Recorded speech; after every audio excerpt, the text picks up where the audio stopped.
세상을 바라보는 발칙한 시선, 발칙한경제입니다. 오늘도 재밌는 경제 이야기 들려드리겠습니다. 안녕하세요. 상식에 반대말을 욕심이라고 생각하는 상식주의자 권선우 기자입니다. 오늘도 동남아 시리즈를 이어가려고 하는데요. 우리의 동남아의 히어로, 히로인 고영경 교수님 모셨습니다. 안녕하십니까? 예, 안녕하세요. 네. 지난번에 우리가 쿠팡과 예. 시 얘기를 하면서 이커머스 얘기를 하고서 예, 예고로 거의 마지막에 네, 여기서 이커머스의 경쟁이 밀렸던 1위를 뺏긴 예. 회사가 딜리버리를 강화하기 위해 예. 그랩이랑 손을 잡았다. 예, 사실 거기서 포인트를 잡으신 분들도 있으실 텐데 그 그랩이랑 손을 잡는다는 거의 의미가 굉장히 무시무시하게 느껴지는 게 있어요. 그래서 그럼 그랩이 어떤 회사인지 얘기를 쭉 들어보다 보면 예, 아 거기서 쇼피와의 경쟁자가 예. 어떤 공룡과 손을 잡았는지를 한번 다시 돌아보실 수 있을 것 같은데 오늘의 그랩 이야기 좀 시작해 주시죠. 저희가 첫 시간에 제가 아세안 시장을 소개하면서 아세안에서 디지털라이제이션이 굉장히 강하게 일어나고 있다라는 예. 말씀을 드렸어요. 그런데 사실상 아세안 디지털라이제이션을 드라이버, 그러니까 그것을 시작했고 여태까지 끌고 왔던 가장 큰 동력이 되는 플레이어, 가장 강력한 플레이어로는 그랩을 꼽을 수가 있습니다. 맞아요. 예. 예. 그랩은 이제 CEA가 상장하기 전까지는 그 동남아에서 가장 주목받는 유니콘 기업이었습니다. 맞아요. 한국 기업들도 예를 예. 들어서 정의선 회장이나 최태원 회장이 거의 돈 예. 싸들고 가서 예, 그 제가 투자를 해드릴게요가 아니라 예. 제발 내 돈 좀 받아주세요 했던. 예, 그랩이 이제 라자다하고 손을 잡은 건 아직 동남아 전체에서 손을 잡은 건 아니고요. 베트남 예. 시장에서만 손을 잡았습니다. 그런데 누구나 이제 아세안에서 디지털 이코노미에 발판을 들여서 사업을 하고 싶다면 가장 눈여겨 보는 기업은 무조건 그랩이 그쵸? 먼저입니다. 예, 예. 그랩은 2010년에 말레이시아에서 처음 시작했던 회사입니다. 그러니까 지금으로 보면 그때는 이름도 그랩이 아니었어요. 마이택시라는 마이택시. 마이택시라는 오. 앱을 런칭했던 회사인데요. 이게 본업에 충실한 이름이네요. 시작할 때는. 예. 그러니까 지금은 한국에서 많이 쓰는 카카오 택시하고 비슷하게 생각하시면 돼요. 그러니까 그 택시를 길 가는 길에서 서 있는 택시를 잡으면 뭐 바가지 요금도 많이 붙이고 그다음에 길을 돌아가기도 하고 그리고 택시를 부르기도 굉장히 어려웠어요. 그리고 언제 올지도 모르고. 예. 그래서 제가 처음에 말레이시아를 갔었을 때만 해도 택시를 전화를 불러서 예약을 하거나 이른바 그렇게 콜택시. 했었거든요. 예. 그래서 그런 택시를 타는 게 너무 이제 불편함이 많았고, 그다음에 이제 안전의 문제, 예, 그다음에 예. 택시가 깨끗하지 않았고 이런 문제들을 가지고 있었기 때문에 이 문제를 어떻게 해결하면 좋을까라고 생각하는 사람이 2명이 있었습니다. 그러니까 지금의 그랩의 창업자인 안소니 탄 그리고 후일링 탄. 예. 이 탄이 이제 성씨, 중국식 성씨인데요. 이 두 사람이 같은 성씨를 갖고 있지만 남매는 아닙니다. 아, 그래요? 저는 당연히. 예. 예.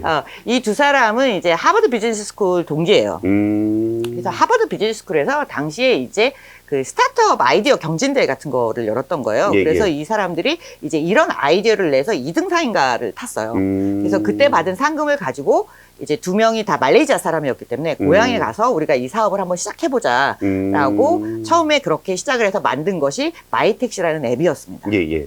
그래서 이제 마이택시가 처음에 앱을 만들었는데 사람들이 쓰려면 운전자도 가입을 많이 해야 되고 맞아요. 예. 이 유저들도 알아야 되잖아요. 예, 예. 근데 광고비를 많이 집행할 수는 없었고 근데 근데 일단 택시 드라이버들을 섭외를 해야 되는데 예, 예.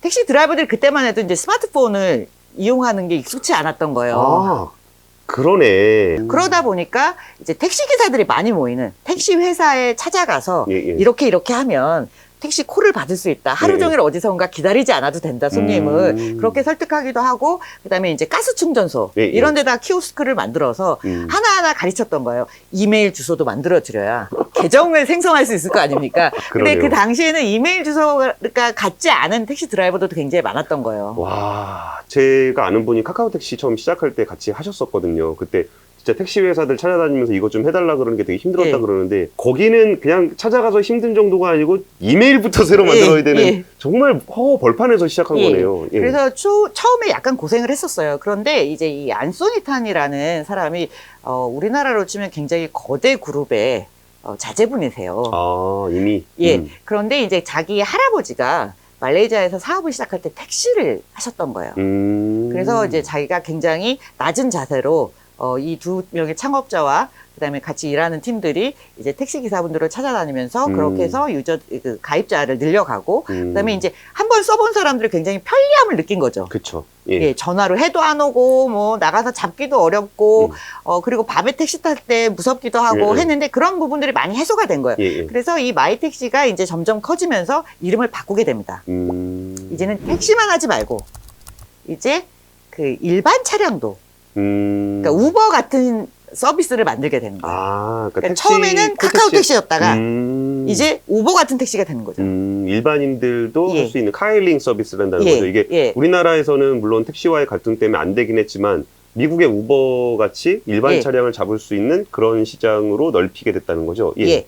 그래서 사실 그게 말레이시아에서도 완전히 합법화된 건 아니었어요. 그렇다고 불법이라고 공지한 것도 아니에요. 그렇죠. 뭐 그런 게 있을 거라고 생각하지 못했으니까. 예, 그래서 그냥 그레이 에어리어로 남겨두었는데 이제 그러면서 택시 앱으로 진출을 했다가 이제 라이드 헤일링으로 사업 범위를 좀 확장을 시킵니다. 그러면서 동시에 그랩이 가장 먼저 했던 전략적인 방법은 말레이시아 시장만을 본 것이 아니라 인근 국가로 재빨리 나아가요.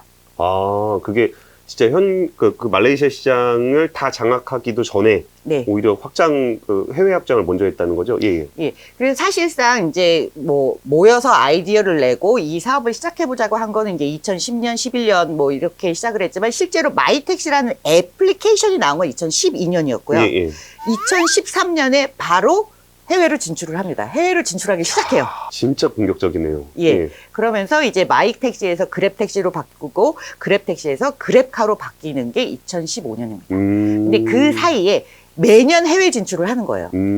그래서 2015년에 그랩카가 됐을 때는 이미 모두 6개 국가에 진출을 하게 됩니다. 그러니까 굉장히 공격적인 해외 진출을 통해서 마켓 사이즈를 늘려가요. 이게 또 동남아 시장의 특징 중에 하나일 것 같아요. 우리나라에서 잘하고 있다고 하는 기업들이 뭐 네이버라든지 카카오들이 그래도 저평가, 제대로 된 평가를 받지 못하는 이유 중에 하나가 해외 비즈니스를 잘 못하는 게 있잖아요.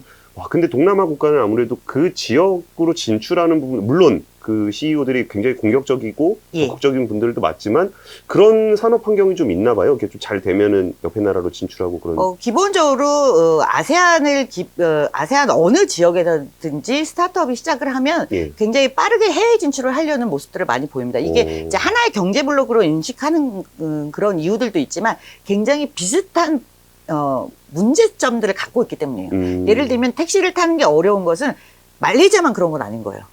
인도네시아에도 그런 똑같은 문제가 있고 베트남에 가서도 방콕에 가서도 그런 똑같은 비슷한 그 문제들이 있기 때문에 같은 솔루션을 적용할 수 있다. 그러네요. 그렇기 때문에 그런 해외 확장, 그다음에 유저의 확장, 이제 이용자들이 더 늘어날 것을 기대하고 있기 때문에 그 여러 해외 글로벌 벤처 캐피탈리스트로부터 투자를 많이 받습니다. 그러니까 벤처 캐피탈리스트도 아는 거죠. 여기서 하는 스타트업들은 여기서 멈추지 않고 분명히 아세안 시장 전체를 커버하려고 할 것이다라는 그 포텐셜이 있다는 걸 다 알고 들어간다는 거죠. 그래서 굉장히 빠른 시간 내에 엄청나게 성장을 거둬요. 그러니까 막 석 달에 한 번씩 그 이용자가 2배, 3배씩 늘어나는 거예요. 진짜 상상하기 힘든 일이네요. 그래서 처음에는 도시 베이스로 나갔어요. 뭐 쿠알라룸푸르에서 서비스를 하고, 뭐 발리에서 서비스를 하고, 이런 식으로 도시 베이스를 나가다가 이제 그게 점점 커져서 모두 현재는 지금 8개 국가에서 서비스를 하고 있습니다. 와, 진짜 대단하네요. 이게 참 한 국가에서도 아직 그런 모바일이 익숙하지도 않고 그렇다고 대중교통이 잘 돼 있지도 않은 그 나라에서 그 두 가지를 한 번에 함과 동시에 8개 국가를 한 번에 커버하는 야, 진짜 이러니까 전 세계에 있는 캐피탈리스트들 비록 벤처 캐피탈리스트뿐만 아니라 한국에 있는 기업들도 진짜 동달아 가서 이거 돈을 내고 싶은 좀 욕망이 생길 것 같아요. 그러니까 스타트업을 우리가 이야기할 때 제일 많이 쓰는 단어 중에 하나가 이제 스케일업.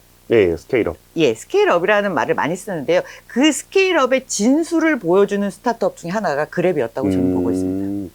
그러면은 그랩이 사실 그 카일링, 택시 잡는 서비스도 대단하고 스케일업 하는 속도도 대단하지만 이게 스케일업도 스케일업인데 이게 사업 다변화에도 굉장히 좀 능하죠? 그 실제로 그랩이 아주 경쟁자가 없는 상태에서 스케일업을 빨리 이룬 건 아니에요. 아, 그래요? 예. 오. 왜냐하면 한국은 규제 때문에 우버가 들어오지 못하고 이제서야 이제 뭐 카카오하고 뭐 우버가 손을 잡는다 이런 예. 얘기가 나오고 있는데 당시에는 이런 비슷한 모델을 가지고 서비스하고 있던 글로벌 강자인 우버가 동남아 시장에 존재하고 있었어요. 아, 그래요? 예. 오. 아, 그러게. 우리나라는 막아놨으니까 우버가 들어왔다 나갔다 그랬던 예. 건데, 여기는 우버가 들어와. 와, 그럼 우버하고 다이다이로 이렇게 그렇죠. 한번 해봐야 되는 거네요? 예. 사실은 우버하고 멱살을 잡았는데 예.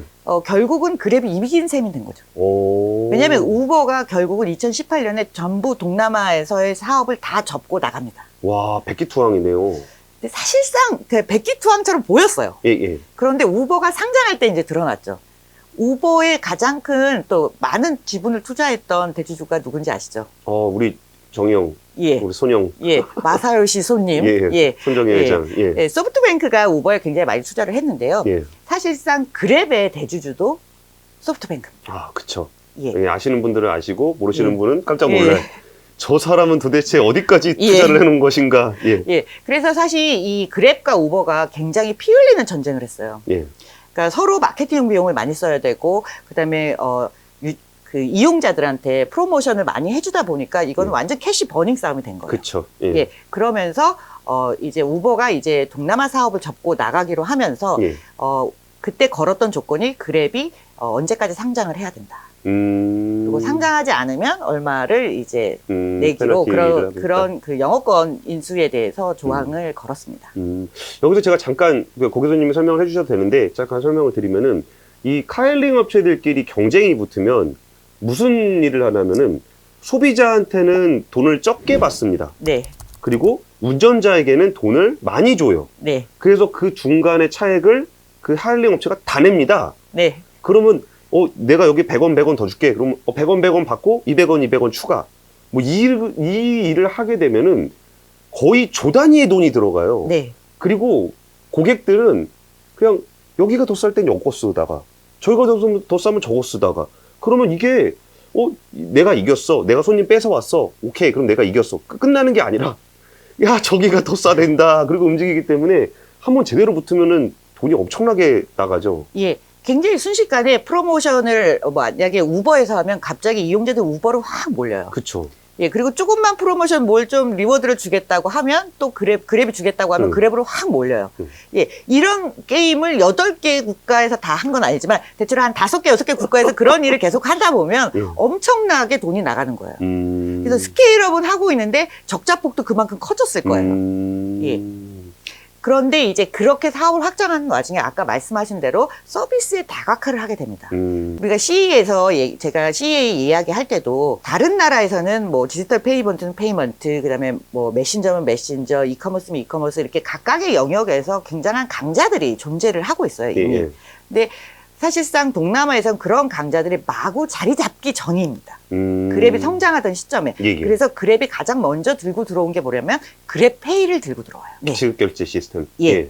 그런데 생각해 보시면 왜 동남아시아의 핀테크 영역이 그렇게 주목을 받냐면 아직도 신용카드가 없거나 은행 계좌가 없는 사람이 너무 많거든요. 근데 그들이 처음 시작했던 말레이시아만 해도 누구나 체크카드 정도는 다 가지고 있어요. 신용카드나 은행 계좌나 이런 게 있어서 별 문제가 없었지만 베트남만 해도 얘기가 다르고요. 인도네시아만 해도 이야기가 다른 거예요. 그러니까 이 사람들이 편하게 택시를 탈 때마다 결제하기 쉽도록 전자지갑, 페이먼트 시스템을 갖춘 게 그랩페이였어요.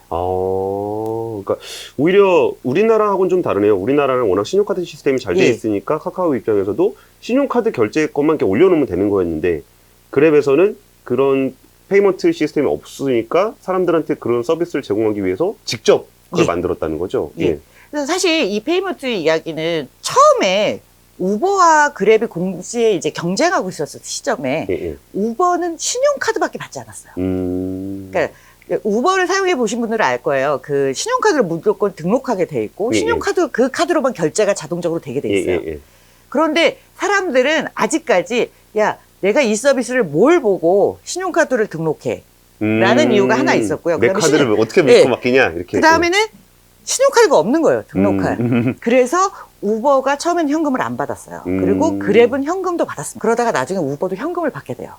이게 또 아무래도 현지에 익숙한 그랩이다 보니까 사람들 카드도 없는데 그거를 우리가 현금도 받아들여야지 그랬는데 우버는 아예 뭐 이렇게 깔끔하게 정리하려면 카드를 하나 만들면 되지 뭐 약간 예, 이런 예. 거만한 자세로 접근을 했었나 그래서 보네. 우버는 전체적으로 글로벌 스탠다드를 가지고 어느 지역이든지 들어가는 글로벌 플레이어라고 보면 그런 상대를 대상으로 싸워야 하는 그랩의 입장에서는 항상 강조했던 게 하이퍼 로컬라이제이션. 철저한 현지화. 예. 그러니까 이 사람들이 어떤 게 부족하고 어떤 서비스가 필요한지를 이제 훨씬 더 빨리 파악해서 적용하는 거죠. 그래서 그래페이는 사업의 다각화라는 목적도 있지만 예.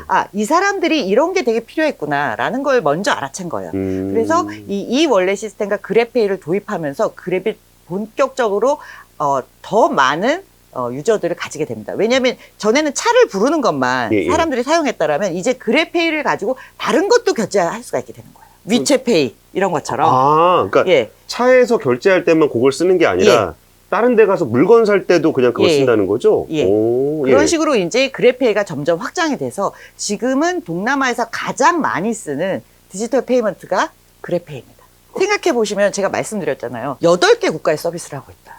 그러네. 그러면 이 페이를 가지고 다른 나라에 가서 쓸 수 있는 거죠. 와, 그거는 거의 동남아 전체의 공통화폐 같은 느낌도 있네요.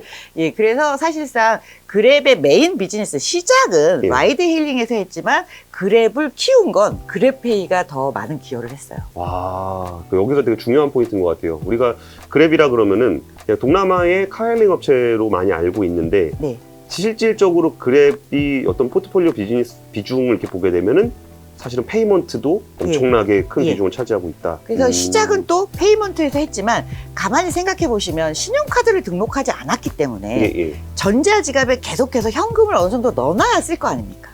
그렇죠. 그러면 8개 국가에서 얼마나 많은 사람이 그 그랩페이에 돈을 충전해 놨겠어요?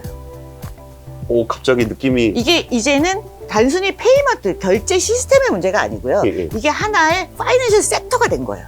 어마어마한 현금을 굴릴 수 있게 된 거죠. 그러니까 우리가 스타벅스를 더 이상 커피만 파는 데가 아니라 스타벅스 카드 때문에 그들이 이용할 수 있는 그 현금성 자산이 굉장히 늘어난 거지 않습니까? 그렇게 보시면 돼요. 이게 보통 은행들이 하는 일인데, 우리가 돈 주고받고 월급도 하다 보면은 그 남는 돈 은행에 항상 잠겨 있는, 그럼 그걸 가지고 또 어떤 금융 관련한 서비스를 제공하거나 금융 사업을 또 할 수 있죠.